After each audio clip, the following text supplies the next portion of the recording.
Okay, yeah, I'm Marianne Hester.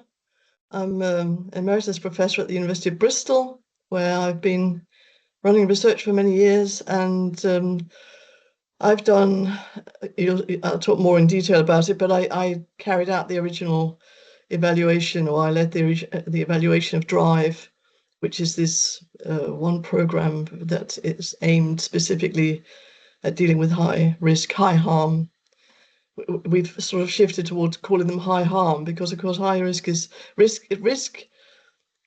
You know, we can talk about risk, but risk it can be difficult to define sometimes, and I think it's sometimes a movable feast. But they're the really harmful perpetrators. And I'm in the process at the moment of leading a follow-on evaluation. So really, we've been evaluating DRIVE since its inception in 2015, 2016, and in two tranches. But in terms of context, at the moment in the UK, of course, we have a government that's now decided that one of its few targets is to halve violence against women and girls in the next decade, which is quite an extraordinary target. We still have to see what they mean by it. And again, people are kind of, wondering what these definitions are. But I suppose from where I sit, having worked in this field for so long, my great frustration is Groundhog Day. That we keep going back round the wheel, and that we seem to get somewhere, then the personnel, the people, the policies, the government, etc., changes, and we start kind of thinking, oh, what should we do? And you're talking about, we need innovative ideas and so on. Or we need to focus on particular aspects. Well, actually, if you look at the data over the years, and in the UK, we did that, and we found that actually by about 2008 or 9, we were beginning to reduce domestic abuse, and we were getting homicides down. And the reason was that we had a really well-resourced, highly coordinated program of around domestic violence. And this thing about really coordinating, not looking at little slices at any time, but actually putting the whole thing together, is what's so important. So now I'm going to draw on that, because DRIVE, interestingly enough, even though it's looking at a particular slice of the issue, actually draws on some of those ideas, and it's one of the reasons actually DRIVE does seem to be working relatively well. So I've got a presentation. I can put that up. Yeah, that'd be great. Thank you. Yeah. So I'll have to share my window. I should. That's the thing. Right, you're up there now. So DRIVE. The issue about DRIVE is, as you realize and we realize and everybody realizes really when they think about it, is that we have to tackle these very, very high harm domestic violence perpetrators. They're ones who actually take, in a way, the biggest resource, mostly because we have to deal with the victims. But these individuals often disappear off the scene. They're the ones we don't know sometimes who they are. We've had child homicides in the UK, baby Peter, for example, where it transpired that there was a guy living with her, and he was one of these high harm individuals, but it was completely hidden. And some of these very high harm individuals are not linked in. They may have been known to the police at different times, or possibly for other things that they got up to. But they're kind of allergic to services in lots of ways as well. So they're quite difficult to grab hold of, which is one of the issues. So, but they're also, let's see if I can, will it move on? Will it move on? Yes, it moves on. Okay. So DRIVE was specifically developed to deal with this particular group. So with perpetrator programs generally, and I know in the Australia as well, and definitely in the UK and across Europe, the perpetrator programs, the group ones tend to be focused on more sort of moderate, even low harm perpetrators. And the ones who will turn up, you know, let alone some of the ones who will be mandated. But this group is very different to that. You know, they are not the ones who are going to turn up to a perpetrator program. So, as I say, we started looking at this. So Drive is a partnership between the women's sector and the perpetrator sector. So it's the Respect, who is our network, who oversees standards on perpetrator work, and Safe Lives, who oversee quite a lot of the support service for victims, and who also do a lot of the training for what we call independent domestic abuse advocates, IDVAs. They came together to create Drive, and this is part of the real strength as well. It's this working across those who really know about perpetrators, but actually key to that, those who really know about victimization. So, and they also joined up with an outfit that had ways of getting money. So that's how they were set up. So who are they? They are, you know, I was saying before we started this, that we're increasingly calling them high harm because they're the individuals who create a lot of havoc. You know, they're very harmful. Risk, sometimes we get risk assessments wrong, but we can see there's been a lot of harm. Mostly men, of course. You know, we're in a patriarchal context. It is mostly men who do these things. They commit a high level of domestic violence, but also potentially other offences, also other violent offences. And what's key about this group is the serial perpetration. And that's one of the issues that brought this to light as well, because we've had some homicides where the police, in one area of the country, we have 43 police force areas, and they are to some extent joined up now, but they operate separately. And these individuals who were creating so much harm and potential homicide were able to hop from one police force area to another without the police knowing, and yet they could, if they joined up their information, they would have realized that these guys were moving from woman to woman and targeting different women. So they would have seen that they were serial perpetrators. And they are, serial perpetrators are some of the most harmful, but also very difficult to get at. Because they're high risk, they're referred to MARAC. I think you have MARAC as well. Do you have Multi-Agency Risk Assessment Conference? We have something similar, yes. Exactly. So they're where only the high risk cases are referred to, but they're a victim-focused kind of outfit, and it's to see how to keep the victim safe.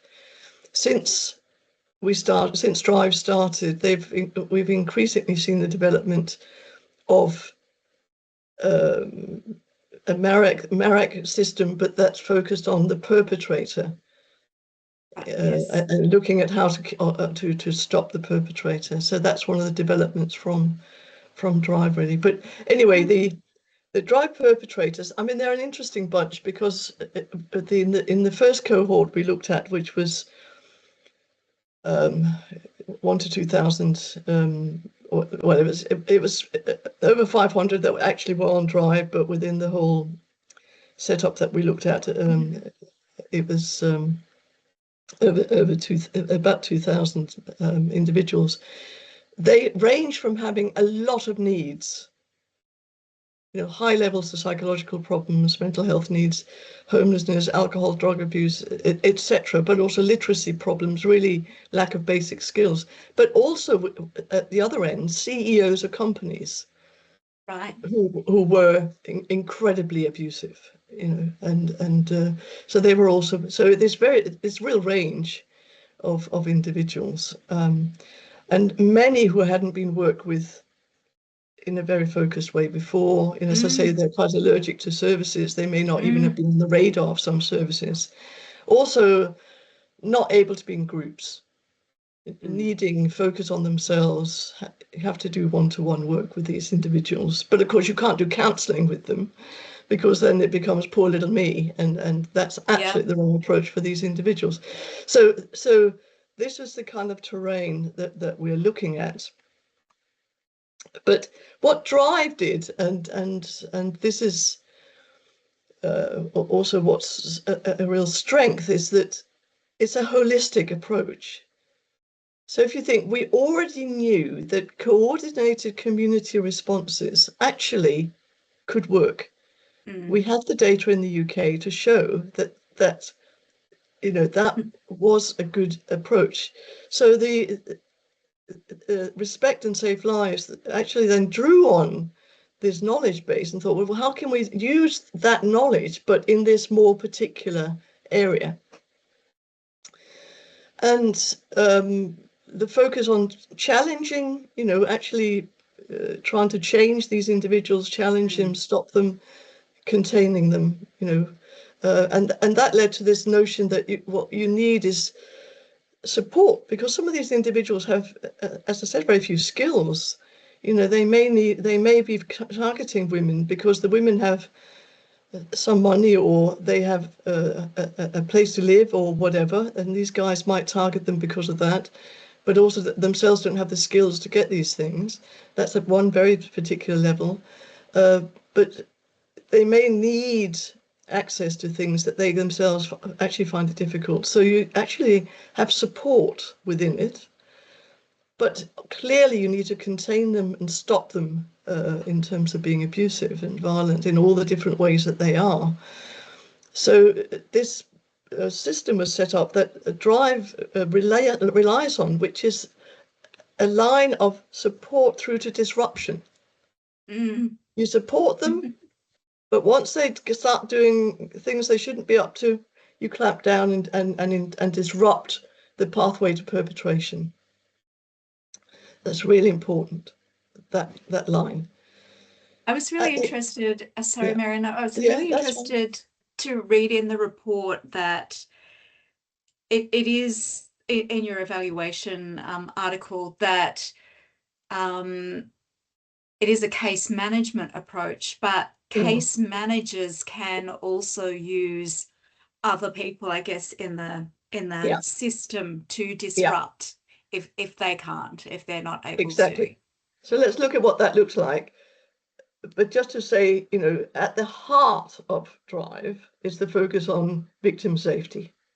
Yeah. And ensuring that victims end up having, a life. Community and multi-agency context from the coordinated community response kind of notion is absolutely key. It's what Gondolf has said, it's a system that matters. Unless you've got everything in place, it's not going to work. And that's where we come to with this case manager, because this is sort of the original Drive pilot model. And in the heart of that, you can see the Drive project case manager. Yep. Is the person in the middle there. And that person will be linked up and link up with the IDVA is the victim support service, the Safe Lives bit, and they're directly linked very much with the victim service, because the intelligence from the victims, what the victims say about what's happening, is key. Also about safety.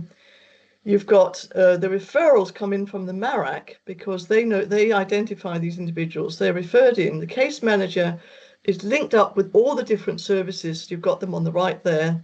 There are other victim safety and support services, not just the IDVAs.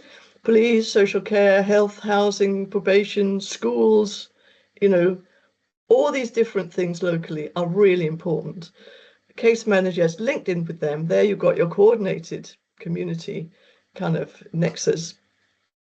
They get intelligence from all of them. In other words, they get information from all of them constantly about these individuals. And that way they can see what's happening with the individual, and they can then either by what they're doing directly with the perpetrator, or by pushing parts of the system. They can move it along from the support, and that's the bottom bit here, diversionary support, into other things: substance use, misuse support, housing, employment, family support, etc. Dealing with the pathways to perpetration in that way, but also disruption. If they get up to things, they can immediately get police, criminal justice system straight in there and to deal with them as well. So the case manager is sitting at the heart of this system, and the case manager has a quite a difficult job. But they spend time initially trying to figure out exactly what's going on with this perpetrator. They will also try to contact the perpetrator. They will try to talk to this individual. They will try to engage them in direct work with them as well. But what's very important about driving, I think in some of our email correspondence, I realized I must make this very clear, is that once a perpetrator is referred to drive, they can't get out. Because they are such high harm individuals, drive is allowed to keep them without their consent. Right. They are not consenting to be in this because of what they're up to. That's pretty, that's pretty amazing. remarkable, particularly because it's not part of the criminal justice system as such. Yeah, exactly. But they are, it's about risk management at a very high level. And therefore it's decided that they're going to be dealt with in this way, because otherwise they do end up in prison, really. I mean, they end up in the criminal justice system. So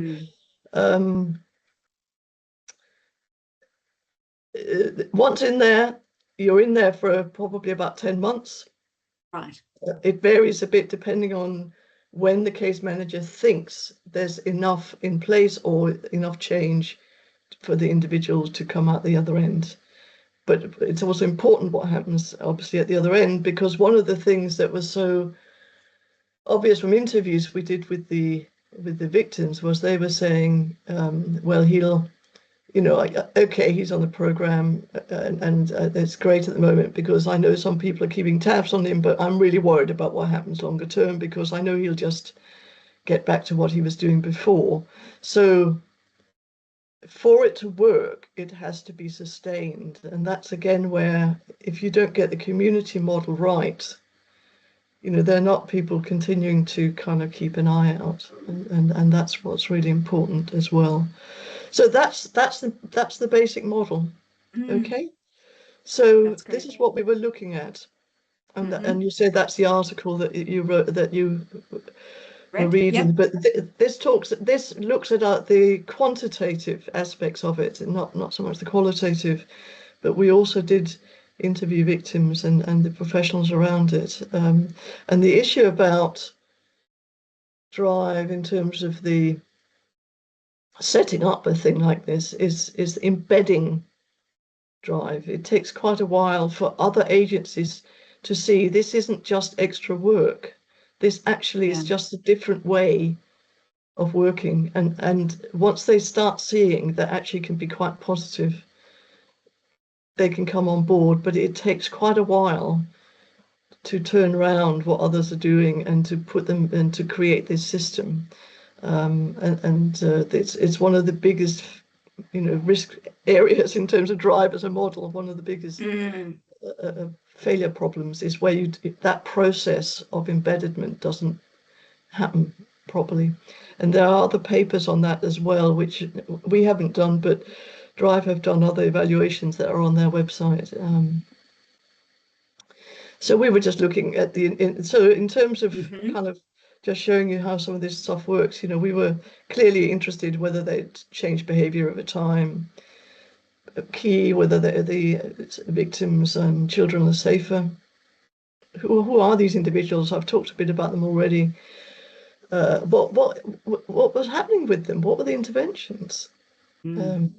and what may, and then this is generating agency, behavior, leadership change locally, which I've just mentioned. You know, that there is a real process issue there. It's important to say a little bit about methods, because it's one of the biggest evaluations of a perpetrator program that actually has a randomized intervention and control design. We draw on what's called a pragmatic randomized control approach, because we haven't gone through. It's not a clinical. It's not within the medical system. It's difficult for us to say it's an RCT, because you have to go through lodging it within the clinical systems. But it is, as the reviewers of our papers say, a very high quality quasi-experimental approach. Right. And we, in the original evaluation, where we were just seeing whether or not this whole thing was going to work at all, we're looking at 3 different sites where they'd set up this pilot initially. And very importantly, we were looking at what happened to these individuals before drive. So we were looking them up in the systems before drive. We were then seeing what happened in the period while they were on drive. But also, very importantly, we were wanting to see what happened after they were classified as being on drive, to see whether or not it's sustained. Because this issue that, you know, victims otherwise just think, well, why bother? You know, because and that's the problem. The way we did this was a very difficult approach, because we decided that victim voices are really, really important. So we actually use victim experience, data on victim experience, as a control group, as a way of dealing with the control. So we had both what the victims were feeding back about the perpetrators on drive. That was one control. But we also used the business as usual, those who weren't getting drive. Okay. To see what was happening in a wider sense as well. Okay. So we've got, but in terms of the longer term outcomes, we were looking at the perpetrators, and there we were able to compare the perpetrators who'd been in drive and those who had just business as usual. But business as usual, you see, meant support to victims, not work with the perpetrators. Okay. Yeah. Which is also why the victim voice was so important in terms of a control, because they were the ones who were getting the support in business as usual. Okay. We were able to access the case management systems. So we did a lot of work from the very detailed case management systems that the case managers were running. We got access to the victim service data from Safe Lives. They at that time were running a system called Insights. So we were able to match the victim and perpetrator data.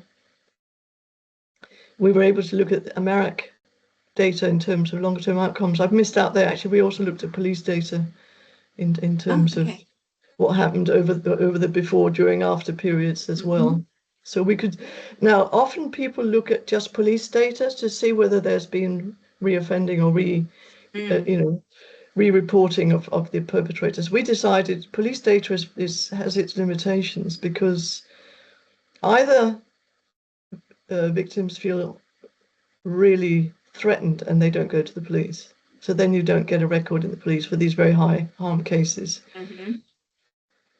Or you get an increase in reporting because victims feel safer and able to report to the police. And we always have these sort of problems with police data. So we decided we would use not just police data as a way of measuring longer term outcomes, but also AMARAC data. Because if there was a high risk again, they would be re-referred to AMARAC. If there was another report from the victim services, they would be re-reported to AMARAC. Right. So it is a very sophisticated and robust piece of work that drove us mad for ages, as well as doing these interviews. Okay. So this is quite complicated. So Wow. so what happens? As I said, the case manager sits in the center of all of this. But what happens is that not all perpetrators are seen directly by the case managers. They might still have, so they are being brought onto the radar of all these services, and the intelligence about them are coming into the data to the case manager, but they may not be possible to see directly.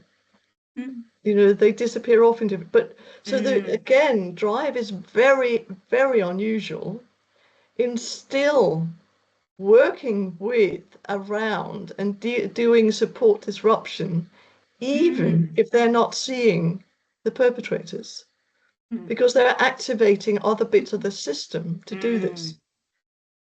So you can see here, there was direct work was 20%. Indirect work was 80%. Now that's also because there was so much intelligence gathering. Right. So that's a large part of the case manager's work. So this is what the case manager's recording is going on. But you can also see there was 32% within the multi-agency co-op in the right-hand corner there. That was just disruption. 10% where they were just doing support. And then 58% support and disruption within this multi-agency setup. And then you've got the actual agencies who were involved in doing all of this. A big part of it was the IDVA, which is the victim service, support service. You've got the police, probation, but children's services, and then but housing, mental health, prisons, and other 2% were other programs, other perpetrator programs that they were managing to get them onto. And then other services as well. So all this, lots and lots of being in contact and information sharing. In terms of the direct work they did with the perpetrators, 68% was maintaining and sustaining contact. That meant, texting them, talking to them on the phone, whatever that may be, but being in contact with them in some way.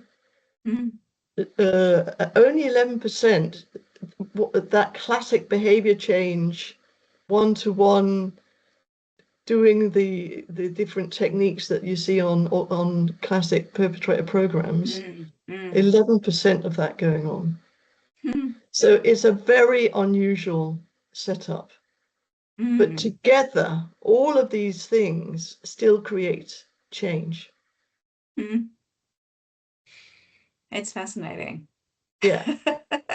And what we've found now, I can't show the figures yet, but because we're just going through them, but because what we've been looking at is sort of towards the end of COVID and after COVID is, almost even more indirect work because of that, Right. So figuring out ways of still, supporting and disrupting them. Even if you're not seeing them, actually, really is a bedrock. Yeah, right. And it works. So doing all this stuff, reduce their behavior. Victims were safer, more likely to be free from abuse, and that, as I show you, is up to at least 15 months afterwards. And the interviews showed clearly that victims, the women, they were able to make decisions for themselves. They did that, create space for action. And those who were the most violent changed to the greatest extent. Wow. And it was sustained more than a year after they completed drive. So good stuff. Some of this was at a statistically significant level. So this is the change. You do see this with ordinary perpetrator programs, the sensible ones. They tend to have these kind of patterns and shifts as well. But this is for the most severe group. Okay, yeah.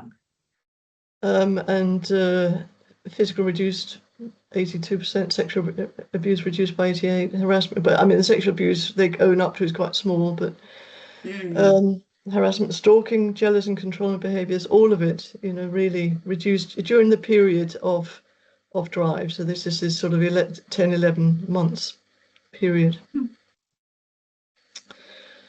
And then if you look at that in terms of, as I said, the victims of the controls, and the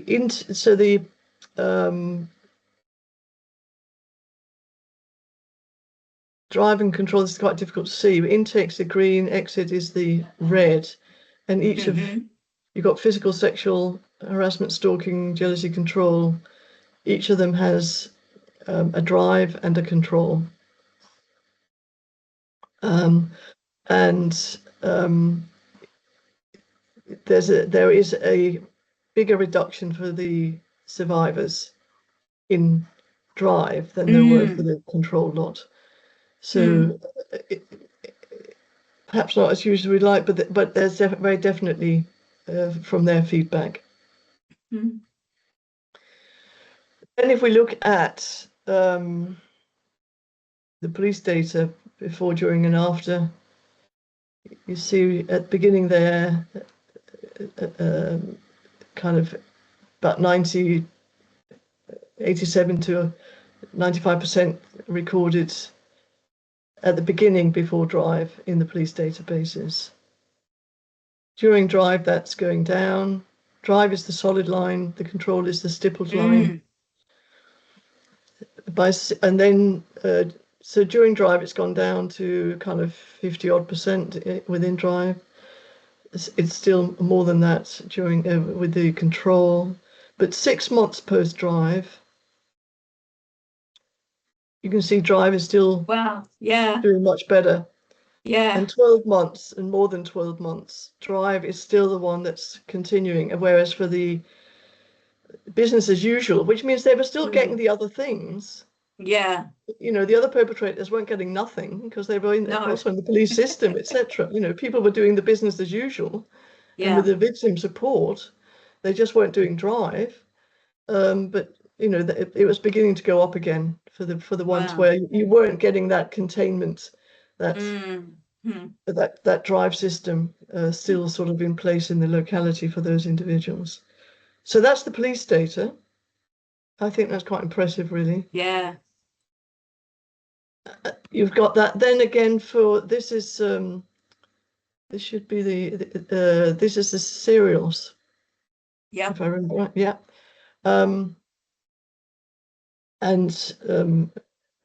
Even better. So serial perpetrators are those with multiple victims? Yeah, they go from victim to victim, or even have more than one at once. Yeah, and they are the really, really dangerous ones. You know, they're the ones that are even more likely to commit homicide. And this is, I think, that was what we were impressed by. And we've actually got statistical significance for serial perpetrators in terms of change. At kind of the longer term. Yeah. Remarkable. And I don't think that's because the police are no longer recording them. So we are beginning to see a kind of increase again a bit for drive as well, but clearly even 12 months post drive, the trajectory was in the right direction. And Marac, I should have tried to give you the one that's not, anyway, what you can see here is reperpetration. So this is again, do they appear again at Marac? Obviously 100% before drive. During drive, some of them are still going back into Marac, 29%. But 6 months post drive, only 8%. 12 months post drive, it's gone down to 6%. And then we're seeing, you know, up to 15 months, we're beginning to see a kind of some of them being referred a bit again. But I reckon the reason that we are then seeing quite good police data is because the system kind of kicks in again around these individuals. Yeah. Okay. And it's a lot of gumph on the left-hand side, but basically what it's saying is that the control cases, so those not in Marac, appeared more at Marac than those who Okay. were allocated to drive it, and that was significant statistically. But the serial perpetrators, even more so, they appeared 1.5 times more than serial perpetrators who were allocated to drive, and that also Okay. was really significant. So what we see then, this is sort of the patterns. So these are the serials. Yep. And you still see that 6 months post drive. So initially with drive, you're getting more, because they're the really nasty ones, more likely to end up on drive. Yeah. Yeah. You're getting a lot of them, but they're also really shifting in terms of reappearing at Merrick. The trajectory is beginning to go a bit, upwards at the end. But again, so we have got this compared to business as usual, which is still a lot Yeah. of intervention. Yeah. Drive is doing more. Yeah. And the It's important thing very is impressive. victims actually feel that it's making them safer because they know somebody's looking out for them. Yeah. They know that if something happens, they can immediately tell the IDVA and get information into the system. And I that's have so to say important. that I think it's what victims often assume is happening with business as usual, that victims often assume that that's what's happening for them, Right. but they'll be often quite devastated to find out that that's not the case. Exactly. They are devastated, and they're devastated when things then go wrong. And then they really feel, I don't trust anybody, and why should I tell anybody again? With drive, you are creating more trust because it is more likely to be dealing with it. So so that's that, they're the sort of patterns. Okay.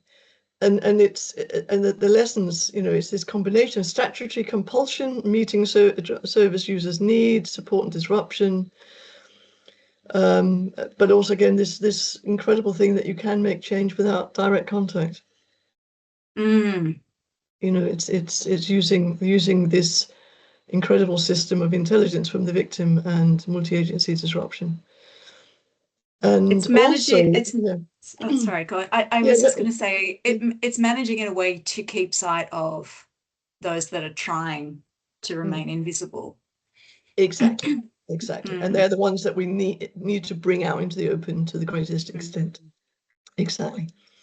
Also, institutional advocacy. One of the things we found was that by the case manager being able to work more closely with the other services, they could also be in meetings with children's services and could actually, instead of the social workers kind of thinking, oh, well, he must be a good dad because he wants to see the children, the case manager could say, well, actually, this guy is doing blah, blah, blah, blah, and we need to figure out a way that we use his saying he wants to see the children, but as a way to support and contain him, support and disrupt, and so it was shifting what we've seen in the UK, which has been that unfortunately social services then start undermining victim safety as well by erring on the side that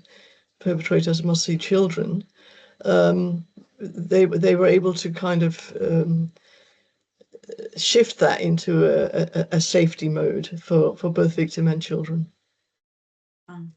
So that institutional advocacy, which is difficult to say, also an important aspect that we hadn't sort of thought of, but that also happened. So it's possible, useful, but it has to be holistic.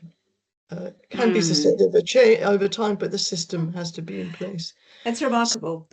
Thank you so much for taking me through that. I really appreciate it. And I do have a few questions. We've only got a few minutes left, but I do have a few questions for you. You covered most of my questions, which is excellent. So I've just got a few. One is clearly the collaboration and that kind of community network effect is so important. But collaboration's notoriously difficult. Yeah. What do you think made it work or makes it work? I think because drive provides the missing element. Every professionals are beating their heads against brick walls, very frustrated, living in Groundhog Day mode. Oh my God, here we go again. He's back. You know, she's back in again because blah, revolving door. It's providing a missing bit that once they get it, they see actually this stops us being in that bit and sort of moves us into kind of the next bit, you know. So once they get it, and once they get, it's not just extra work. Yeah. But it's a shift in the way they work. Yeah, that makes sense. Another question is where the case managers are situated. Are they in Respect? Are they? Right. So they are. So Drive has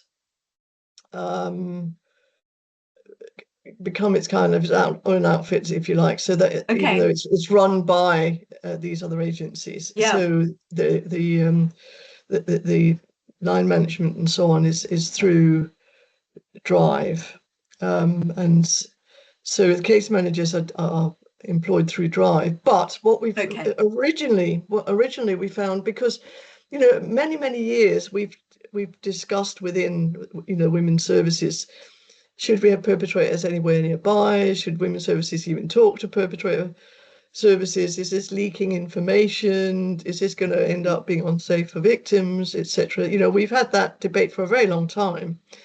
And actually what happened during this first tranche of Drive was initially the victim services and the Drive case manager were in separate places, and they then realized actually having their offices in the same place was really useful. And to actually have that much closer work was really useful, and the victims liked it, because they also knew that if the IDVA, you know, the victim support worker, was ill or away, they could also get information to the case manager. They knew that they could still get information to the perpetrator person. So co-location actually became quite useful and important. But you know, but keeping making sure that they are. Well, they both focused on women's safety, and that's so important. You know, so they have that same focus, but are looking at it from quite a different angle. That's great. Yeah, that also makes sense. I